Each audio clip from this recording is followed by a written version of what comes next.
dama ne sénégalais gis nga kuy def sacrifice ba bëgg ko wut rek la ñuy laaj sénégalais yi bëriwul de ñii toog fii ñooy def sacrifice chaque jour nag di risquer seen bakkan di risquer la prison lu ne ñu dégg ko subaak ngoon guddeeg bëccëg di ko teg seen ndodd seen njaboot di dégg loolu sacrifice daf koo mën a ëpp. lan moo tax ñu koy def alal moo tax ñu koy def ñun soxlaluñu dara nguur man de nekk naa député ba jóge fa weer wu dee 400 000 francs laa doon fayeeku li ci des yëpp dama koo joxe.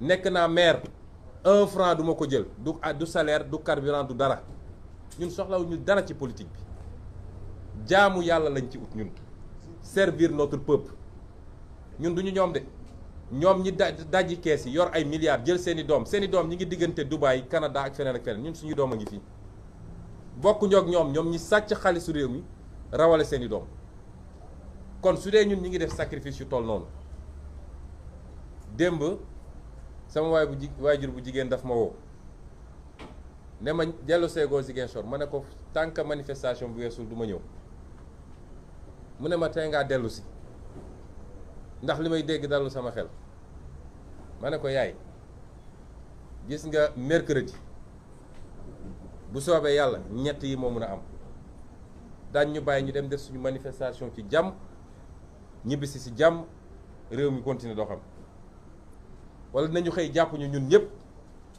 te bu boobaa ñoo ko war a gérer wala ñu def pexe bu ëpp loolu it waaye bu ci munti am rek man ci ñiy jiitu laa ciy bokk parce que duma leader boo xam ne day woote ba pare dem làqatu ji mu tegal ma ci ni léeg-léeg de xoolu yaay mooy wax waaye li nga wax yëpp dëgg la yàlla na leen yàlla aar kon ñun dañoo am njaboot am ay wayjur la ñuy dégg suba ba ngoon rek ñu koy teg suñu ndodd doy na ci souffrir waxuma laa ñu naan ay voilà dañoo bëgg a utiliser ni ñun suñuy xeex jeunes yi ñoo tax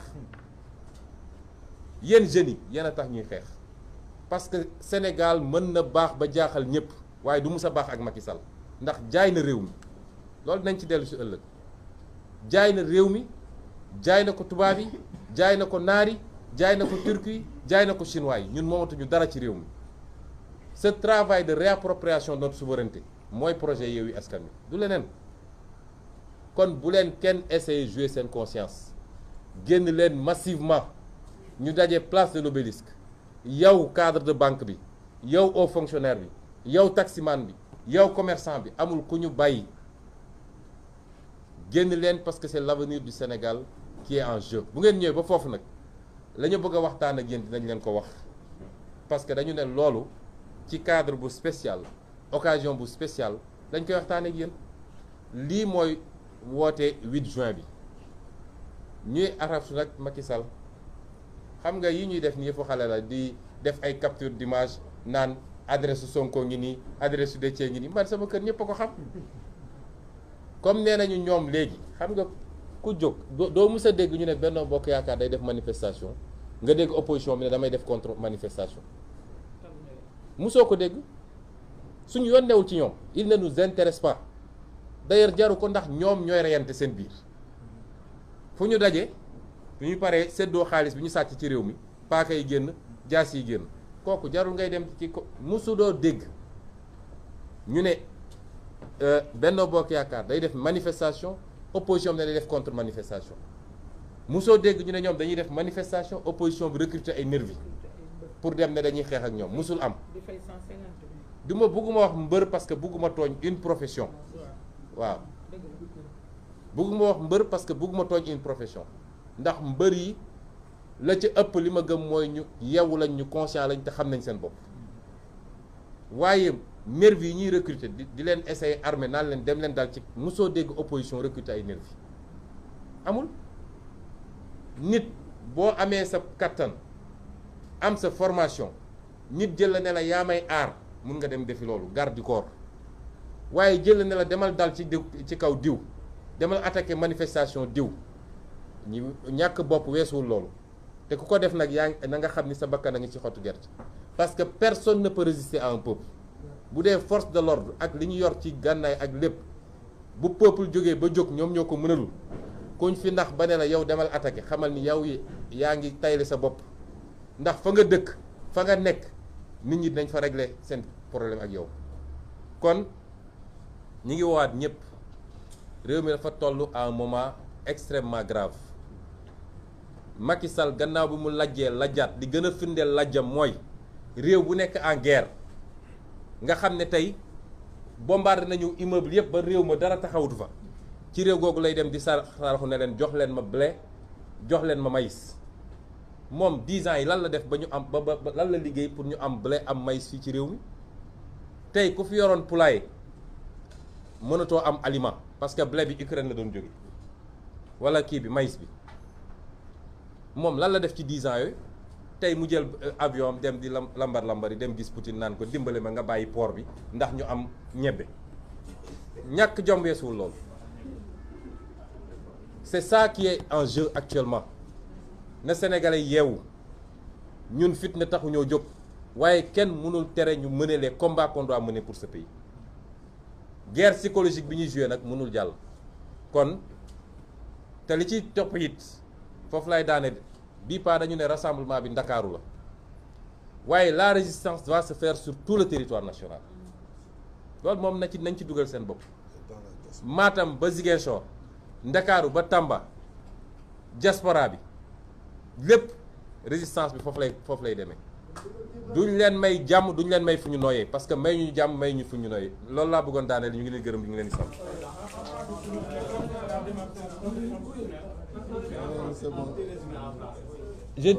Pour la démarche du Conseil constitutionnel, on y reviendra largement demain. Mais je veux le Conseil constitutionnel. C'est 7 messieurs et dames, pompeusement appelés sages. J'ai toujours dit que, et ça je le dis depuis 5 ans, revoyez mes vidéos, il y a des choses qu'on ne peut plus admettre dans ce pays. Au nom de l'exercice d'une profession, on se permet de piétiner la loi, de piétiner la Constitution et de mettre le pays en insécurité. Ce qui se passe actuellement, c'est la responsabilité de 7 personnes, 8 personnes, qui sont tous des magistrats. Parce que le ministre de l'Intérieur est magistrat. C'est la responsabilité de 8 personnes. Et à chaque fois que le pays est dans ces situations de tension, c'est le Conseil constitutionnel, c'est la Cour suprême, c'est la DG. Est-ce que cela c'est normal? Moins de 10 personnes qui tiennent tout un pays en otage pour les avantages qu'on leur donne. Aujourd'hui, ils sont barricadés chez eux, gardés par le GIGN, gardés par la BIP, gardés. C'est pas la peine. Personne ne va les attaquer. Personne. Mais qu'ils comprennent que tôt ou tard, ils rendront compte de leur irresponsabilité devant cette même loi qu'ils étaient censés dire et qu'ils n'ont pas dite, devant cette même constitution qu'ils ont piétinée et violée, ils rendront compte. Parce que ce qu'ils ont fait, c'est une violation flagrante de la loi. Parce que Macky Sall prolonge l'âge de la retraite, parce que Macky Sall donne des dessous de table, parce que Macky Sall donne des... Il faut aller voir le train de vie de ces gens-là. Allez voir le train de vie de ces gens. Ce n'est pas un salaire de fonctionnaire qui le donne. Et au nom de cela, ils sont prêts à tout faire et à mettre ce pays en péril et en danger. Ça ne peut pas continuer. Et c'est valable de manière générale. La justice de ce pays, c'est la première grande réforme qu'il faudra faire. Il n'y a plus de justice dans ce pays. Cette justice fait mal au pays. Elle se fait mal à elle-même. Parce que tous les magistrats sérieux, compétents, aujourd'hui souffrent des actes posés par une petite minorité, un groupuscule de magistrats que Macky Sall a choisi et trié sur le volet. À chaque fois qu'on est dans ces situations, c'est un procureur qui est à la base. À chaque fois qu'on est dans une situation, c'est un doyen des juges qui est à la base. À chaque fois qu'on est dans une situation, c'est la Cour suprême ou le Conseil constitutionnel. Est-ce que cela est normal? Jusqu'à quand on va supporter ça? Et c'est pourquoi j'ai dit tantôt que les gens rendront compte des actes qu'ils posent. Ça ne peut pas se faire aussi facilement. Les rumeurs disent que c'est, puisque Pape Omar Sakho doit aller à la retraite dans quelques semaines au plus tard, après avoir fait ses forfaitures et probablement avoir été bien récompensé par Macky Sall, que c'est Serigne Bassirou Gueye, l'autre catastrophe de la magistrature, qui est préposé pour le remplacer et qui va avoir la mission de valider, à côté de Antoine Diome, le projet de troisième mandat. Ils nous trouveront en face. C'est simple comme bonjour. Il reste à Macky Sall 18 mois à la tête de ce pays. J'allais dire même 16 mois. Après Macky Sall, les gens doivent comprendre qu'ils rendront compte. Et ce ne sont pas des menaces, c'est des promesses fermes. Ils rendront compte des actes qu'ils ont posés. Qu'ils soient hauts fonctionnaires, qu'ils soient magistrats, tous les gens qui poseront des actes délibérément politiques, qui n'ont rien à voir avec la loi, auront à rendre compte des agissements qu'ils ont eus. Parce que ce qui va se passer, s'il y a débordement, c'est la responsabilité de ces 7 personnes. Et de ces 7 personnes uniquement. S'il y a débordement, demain et les jours à venir, c'est leur responsabilité. Et si leur conscience leur permet, malgré tout, d'aller prendre leur tchéboudienne et de prendre leur thé tranquillement, c'est qu'il ne reste rien en termes de conscience, de morale et d'humanité. Je vous remercie.